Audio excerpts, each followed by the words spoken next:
So I'm here today with Matt Smith, who's the founder and CEO of Steeleye. Matt, welcome to the Fintech Files. Thank you. Thanks for having me. It's great to have you here. And we've got so many questions about the company, the exciting news you have. But let me start first by looking back and looking a little bit about your background. Can you tell us about what you were doing before Steeleye and what made you launch the company? Yeah, sure. So I spent most of my career in financial markets technology. My most recent role, I was a senior product manager at a very large fintech firm, running part of their regulatory and compliance product agenda. I was very interested and focused on the data components of the regulatory kind of challenges that financial firms were facing. Prior to that, I spent 8 years as the chief information officer for a global trading business. We're just short of $100 billion in trading activity, and we had operations all around the world. And as I was there, this business was growing dramatically. So I think when I began in 2008, they had done just around 24 billion in revenue and grew that to just short of 100 in about a 4-year period. Went from 6,000 people to 16,000 people. And in that growth, there was organic, there was acquisitional. I mean, there was all kinds of things happening there. But while this is going on, the global regulatory landscape started to evolve very fast. And the first real big impact that we saw was the Dodd-Frank regime coming out of the US, which required financial firms to report swap trading positions. And suddenly what financial firms were finding was they had to scramble to clean up data, make sure they had data that might have been missing, bring data sets together in order to meet this reporting regime that the regulators were very clear they would be very unforgiving about people missing this. And this was on the back of the financial crisis. Shortly thereafter, the European regulator came out with the EMIR, European Market Infrastructure Reporting Obligations, which again was even more expansive. And then we saw the behemoth, which is MiFID II coming, which really was quite unique in the sense that in the past, a lot of the trading businesses in the market could lean on the sell side to do a lot of the reporting and record keeping and transparency obligations on the behalf of the buy side. Suddenly the buy side had to do all these things, but it also was impacting firms that weren't in Europe. So if you wanted to participate in European markets, you had to do all these things that you were ill prepared for. So you had a lot to do in a very short period of time. And I think because people didn't really understand the regulation, they left it very late.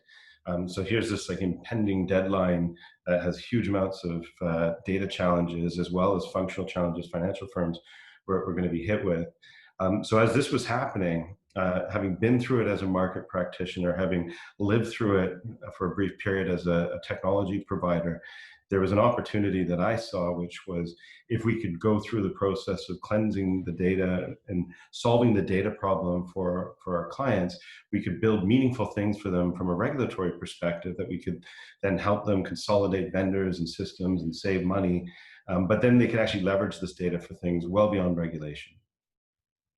All right. So yeah, just to understand a bit more. So typically the data that would be available to such firms, institutions and all types, it would be, I guess, a lot of data, but unstructured data? It's both. So when we talk about unstructured data as it comes to regulation, this tends to be things like communication. So voice calls, emails, Bloomberg chats, instant messages, Slack, WhatsApp, WeChat, these types of things. But on its own, you can solve part of your regulatory challenges around communication, surveillance, and oversight and conduct oversight.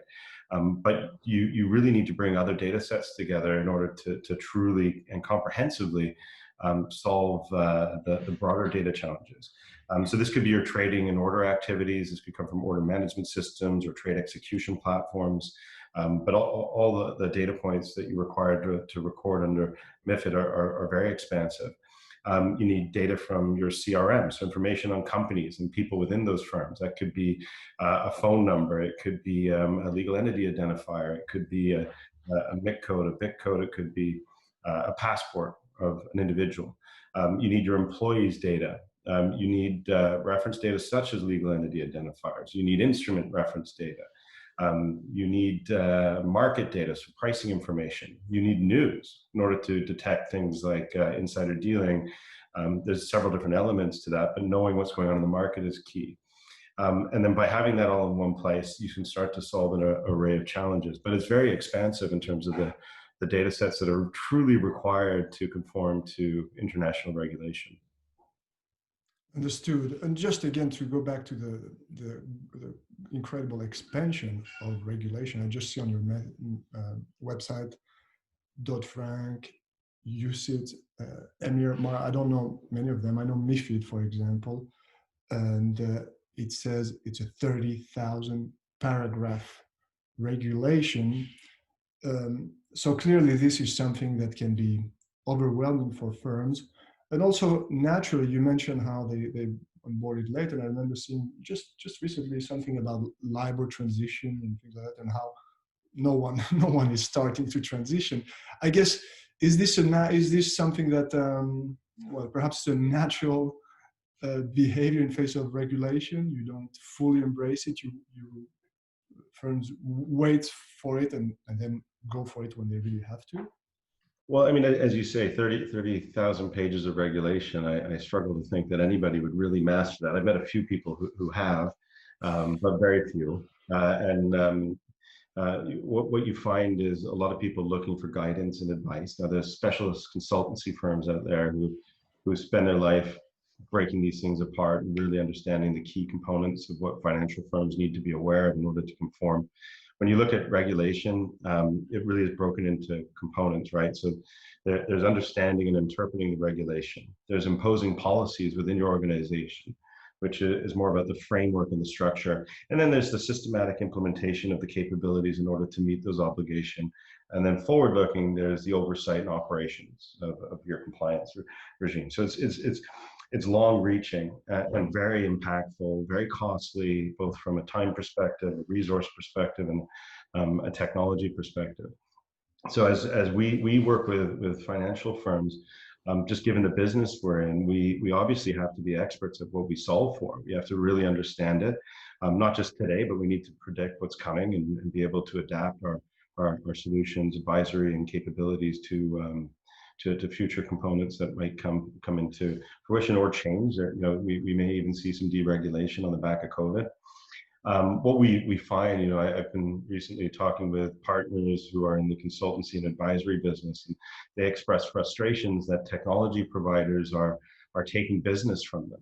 And they're doing that because we actually, as a solution provider, have to really understand regulation, in some cases better than anyone, in order to build the solutions that we build and to be able to support our clients. And what I see is some of the consultancy firms who specialize in regulation, even if they've only got a subdivision specialized in regulation, wanting or trying to build software. And I always say to them, like, why would you build software? Like, I don't want to be an advisory company.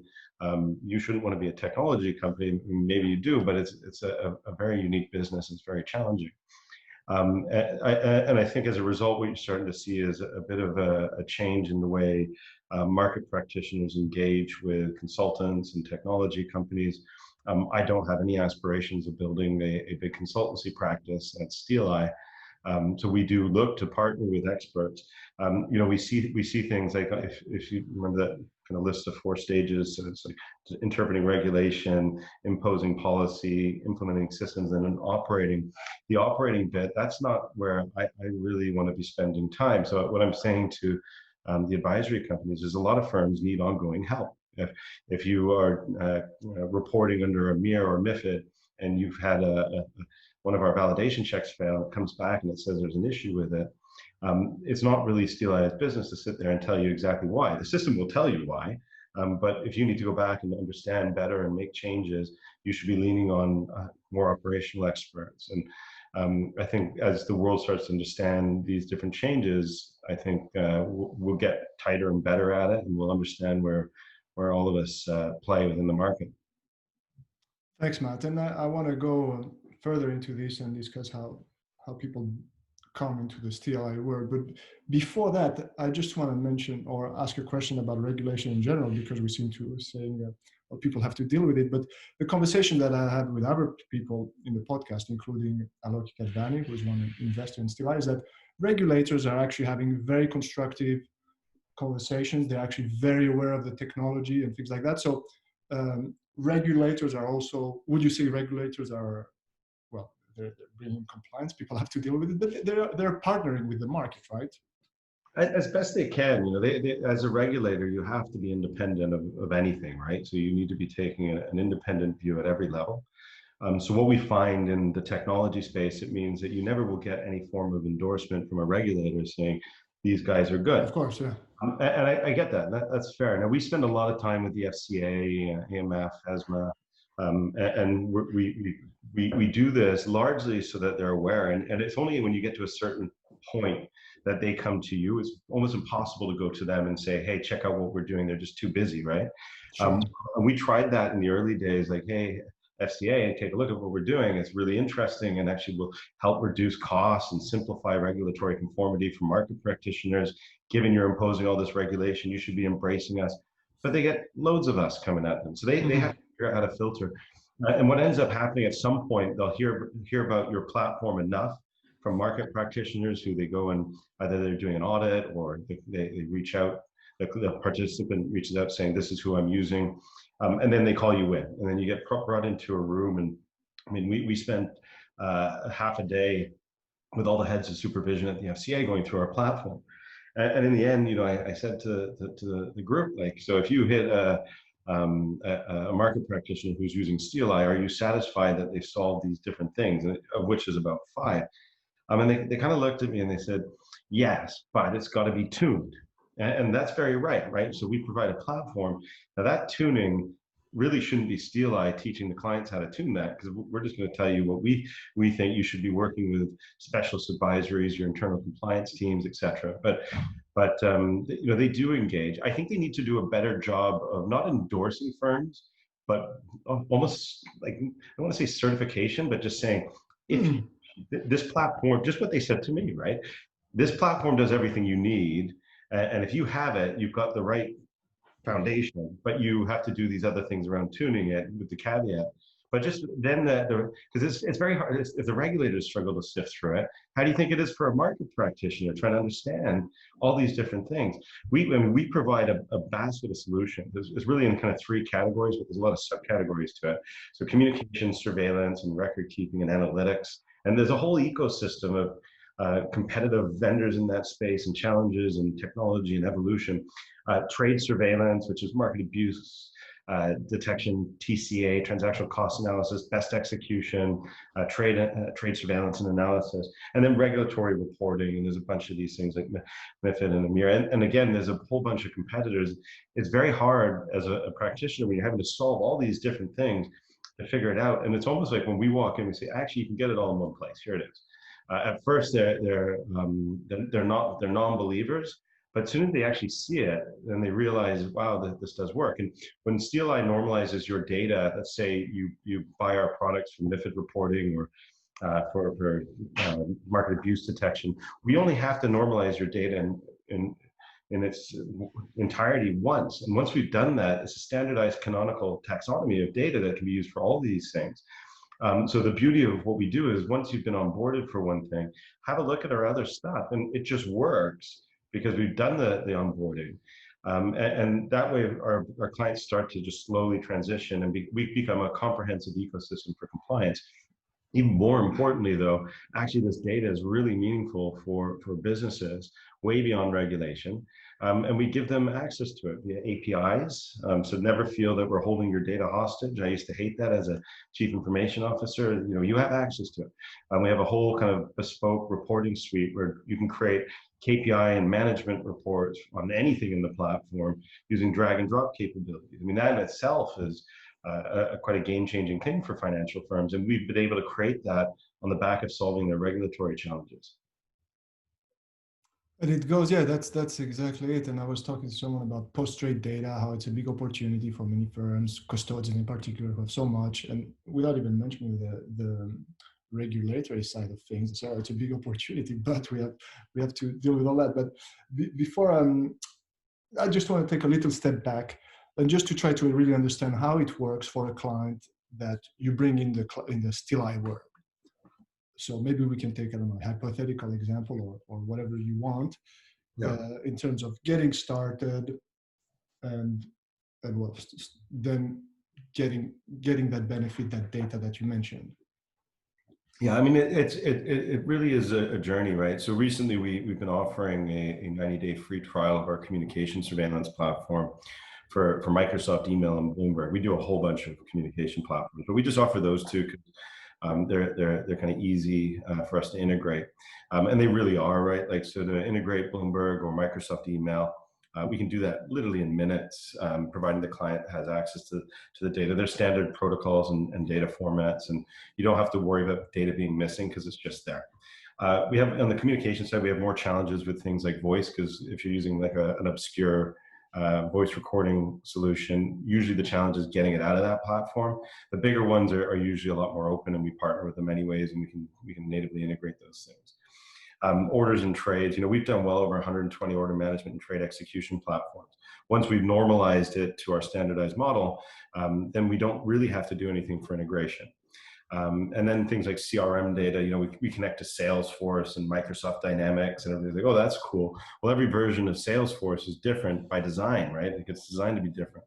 So we have to go through that. So what we do before we onboard, not on the communication side necessarily, more on the trade side and CRM side, is we go through an audit. And we'll review your data with you. If we haven't seen the data platform or the trading or OMS platform, we'll go through that and look for any issues. We look at how we can extract things. And then we go through a mapping process. And we tie things back to things like ISIN and like market data and instrument and news and all that stuff together. And it can be very fast.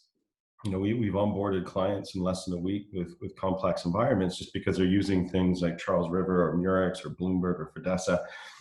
And those formats rarely change, so they're quite easy to integrate, Aladdin, that type of thing. But where we hit more unique ones, it can be a bit more challenging. But what we've become is experts at this, and the more kind of we map, the better we are. We think of the way we approach this through kind of process and engagement, systems. We've got a lot of systematic control capabilities. We do huge amounts of data validation and verification at all levels, both when we're onboarding daily, through the reporting processes. We do a whole bunch of validation checks. And we're constantly analyzing, systematically and automatically analyzing data to look for issues. And then as time goes on, we become a lot more intuitive systematically about not just alerting you about there's an issue, but also what that issue is very specifically, but very intuitively. So it's very visual, and we tell you a story about data as opposed to just say, computer says no. I think we've understood your offer and the uniqueness of it. And I guess it's a compelling offer. Yet, my guess is just because you are in the field you are, I would assume that the customer journey or onboarding customers could be quite challenging and taking a lot of the multiple stakeholders. Can you tell us a bit about that, the main marketing challenge that you may face?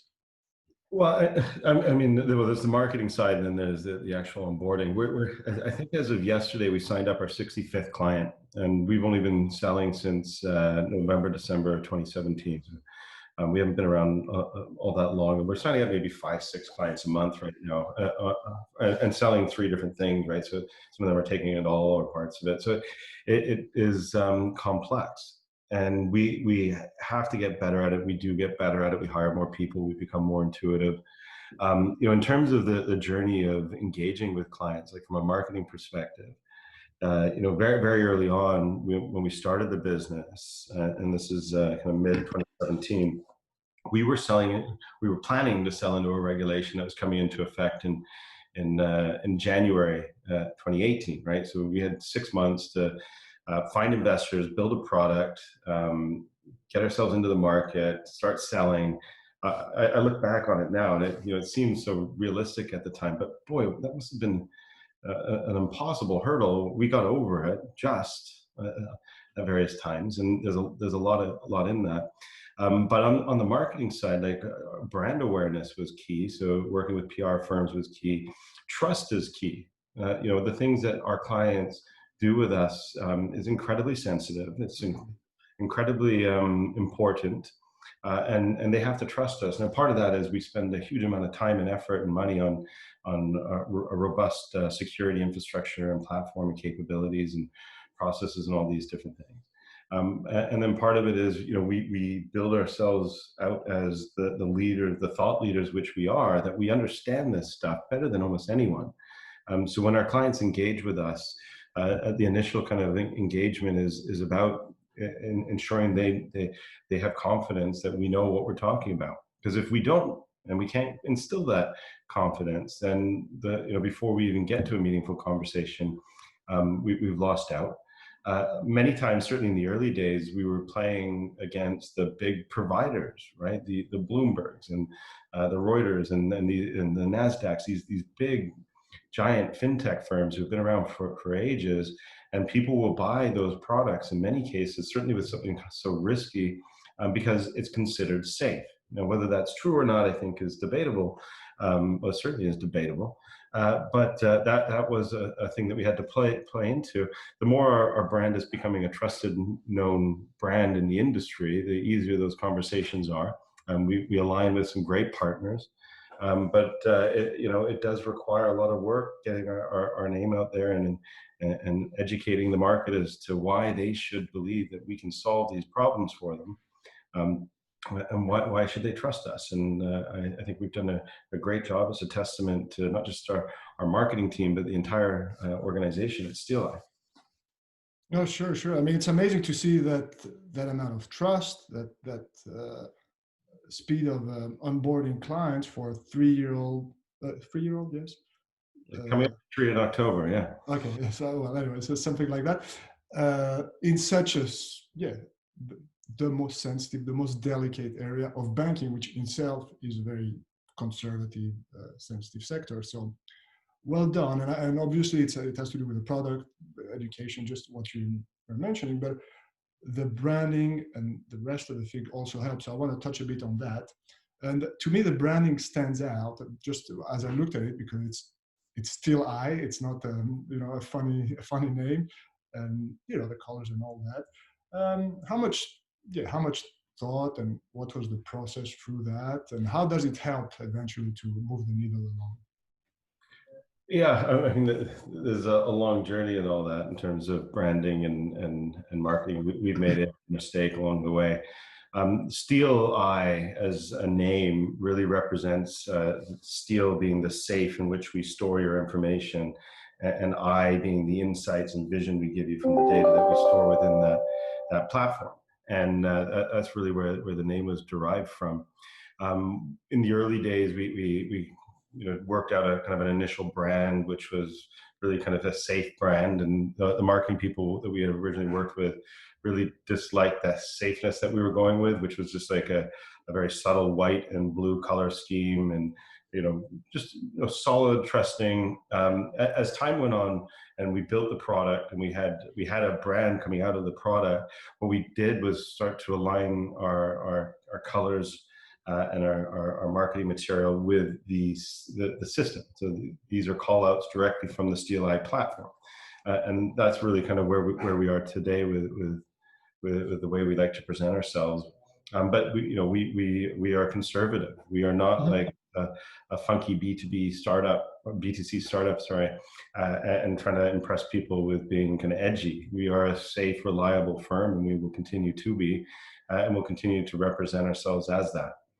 Absolutely. That's why I love it so much. And it's actually refreshing that you don't follow the hype that, very many people in the B2B space are also inclined to do. And I think it's great. I think it really works. Just a couple more, one more question in terms of marketing, because again, it's interesting that you must have had some interesting thoughts put behind, let's say the marketing mix, because you have to be an advisor. You have your core product, and at the same time you have this 3-trial acquisition model, which is perhaps more akin to the B2C side. So was it hard to put all this together as a product, because you're doing all this? There's the core product, there's the acquisition, free trial. And then there's all the advisory, which I don't know if it's part of a product or it's more like a service that you offer on top. Well, the advisory stuff we don't charge for. We do charge a very minimal amount for integration. We don't believe in making money on integration or human capital. Like we're a software company, we make our margin on recurring revenues from software. When you kind of look at the bigger scheme of things, as you start to evolve the direction of the company, what you really want to focus on is what you're good at. And part of that is making sure that the world knows that, because we do have some incredibly smart people and some of the world leading experts in the things that we do in the organization. So we spend a lot of time getting out in the market and talking. We hold our own event. It's called Regs and Eggs, and we usually do that twice a year. One is in a restaurant in Mayfair where we'll have kind of 50, 60 people. And then we do our flagship one, which has always been at the Houses of Parliament. And I think we've done maybe 5 or 6 of these. And we did a virtual one during COVID, which was very, very well attended. And if you've ever been to one of these things, it's never about Steeleye. So while you're there, you'll never see a Steeleye screen. You'll never hear anybody from my firm talking about Steeleye. We invite industry leaders, thought leaders from places like EY and the London Stock Exchange and various Alpha FMC, Baringa, who are experts at components of interesting things, material things that are relevant, and they talk. And they don't talk about their businesses, they just talk about industry trends. So you can go to one of these events for half a day, we never charge for it, and you'll walk away and you'll have learned something, and probably quite a lot. I always learn a huge amount of these things. And we do that, and we don't charge for it because we believe in just being part of that ecosystem of educating and sharing, and we'll always continue to do that. I think when it comes to marketing for us, having the challenge of selling 3 different products, you're always competing against 3 different markets. And I think I underestimated the complexity of that and the sophistication that's required in order to do that effectively. So as an example, we just recently saw the CME pull out of the Nexabide reporting business. So suddenly there's hundreds of firms looking for regulatory reporting, and we're competing against firms who are really aggressively coming after us. So like things like putting Google ads against us. So like when you search for Steeleye reporting, you get them. And I didn't know about all this stuff in the early days, so we're having to kind of fight back there. Meanwhile, we're doing really well on the trade surveillance side of things, replacing a lot of very traditional providers that have just been charging obscene amounts of money. We're coming in with better technology, better solutions, more relevant, more straightforward to use. So just organically, we're winning a lot of business there. While all this is happening, we had just invested in, as you described, the communications campaign, where we're competing against a whole different ecosystem. So you're kind of always fighting these 3 different battles. And then what you start noticing is that actually the competition starts to take notice. So we started seeing our competitors who realized the fact that we offer these 3 things in one are losing to us all over the place, that they need to adapt. Right now, you adapt in one of 2 ways in this component. You either somehow build the 3 things that we built, or 2 of the 3 things that we built, or you partner. So we've seen a lot of big providers, traditional players starting to partner with each other. Like one communication surveillance and trade surveillance platform came together to offer a combined platform.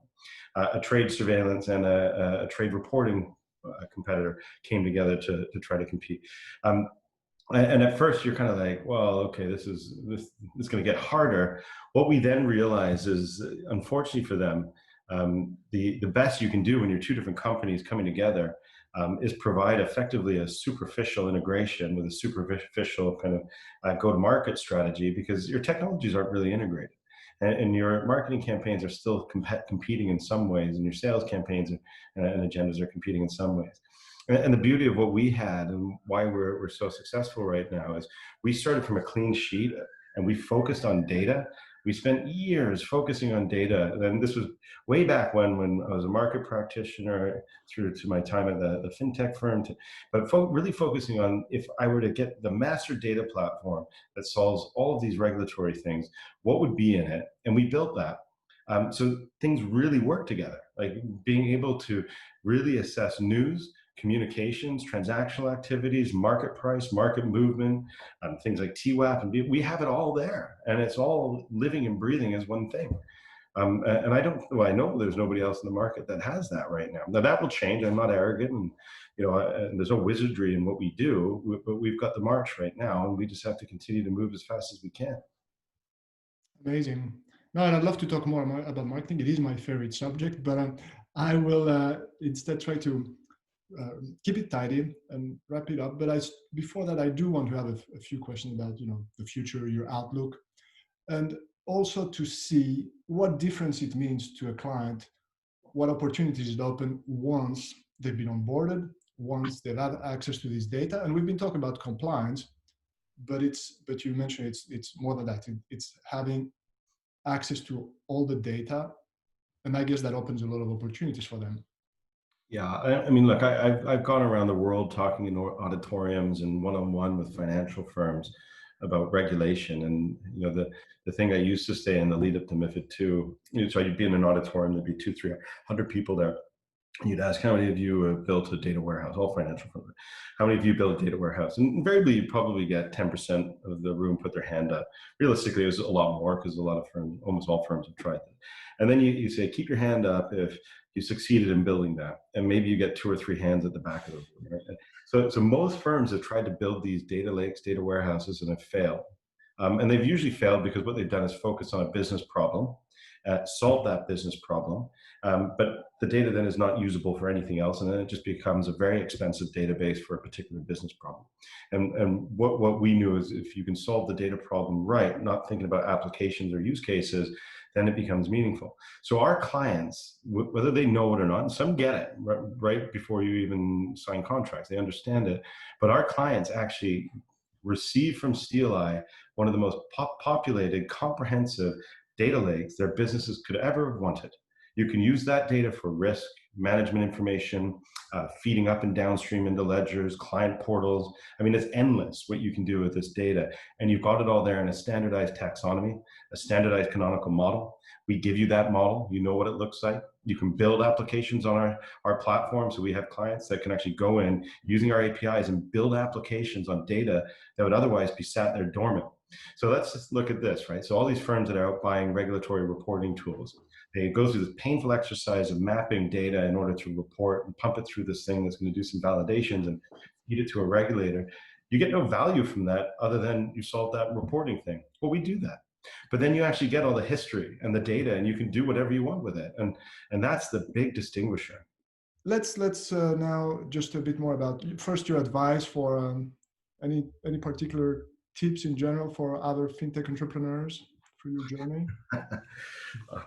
Yeah, I mean, it's hard. It's I don't envy anybody who's just getting into it. I think those of us who've been, I mean, I haven't been around that long, but who've been a little bit battle worn, you'll understand the sleepless nights and hard work.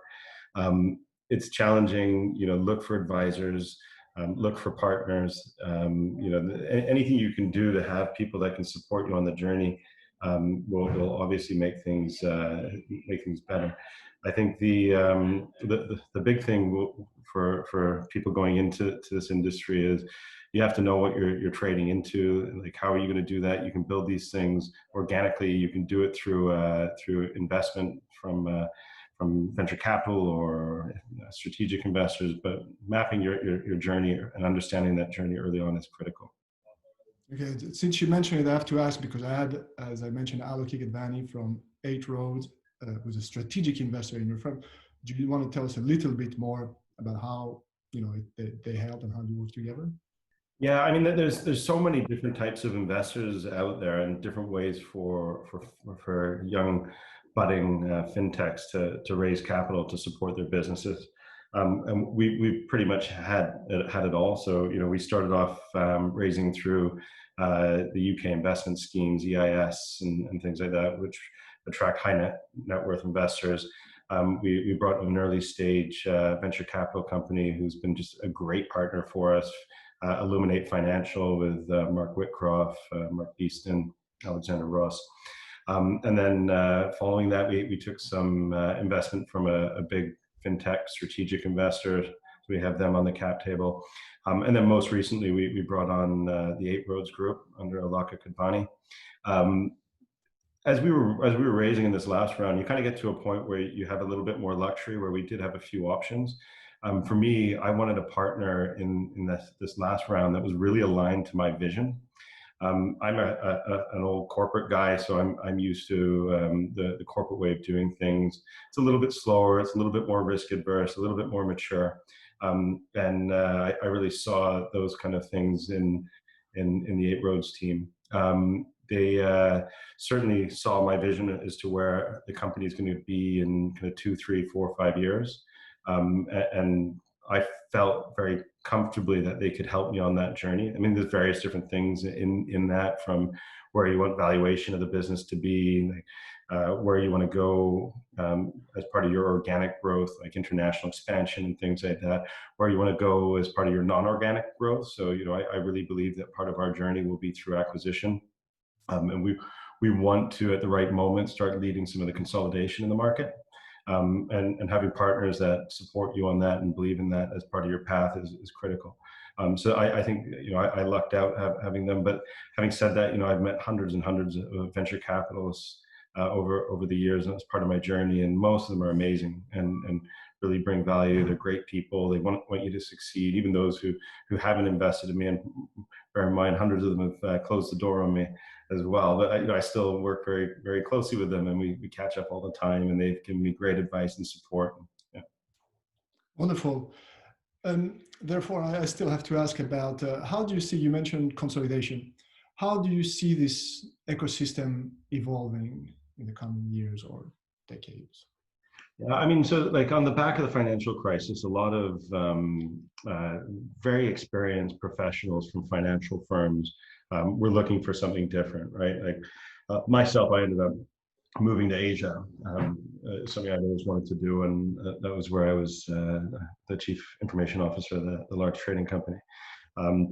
Others went out and started companies, and what you're seeing more and more of is very talented people who've got a lot of experience in industry, coming up with ideas about problems that need to be solved for, and a whole investment ecosystem that's looking for ways to support that. London, as an example, has become one of the world leading hubs for fintech. And it is that, right? So you've got a lot of people coming out of the banks and the financial firms, a lot of money and capital around wanting to support things. So as a result, there's hundreds and hundreds, thousands of these financial firms out there who are being able to be financial technology firms who are being able to be funded. But as a result, you've got a lot of noise, and it's trying to filter through that. There's a lot of firms that are doing one thing really well, and that's great, but actually the world is more about kind of bringing things together. I think you'll see consolidation partially through the bigger incumbents buying out the smaller firms fast and cheap. I think you'll see mergers, so firms like ours merging with other firms like ours to build something much bigger and more important, or the ones that are starting to move a lot faster, acquiring some of the smaller players in the market that have either struggled because of the breadth of opportunity or just for whatever reason they struggled to really kind of get to where their potential is. So I think the ecosystem will evolve through consolidation. For us, we obviously want to be a key player in that consolidation, and that's really part of our forward-thinking plan. Amazing. I think we'll end on that. And thank you so much, Matt. It was really fantastic for me to understand how data is the key to the problem, to so many challenges, right? And I wish you really all the very best to you and the Steeleye team on the journey. Great. Well, thank you very much. I enjoyed the conversation.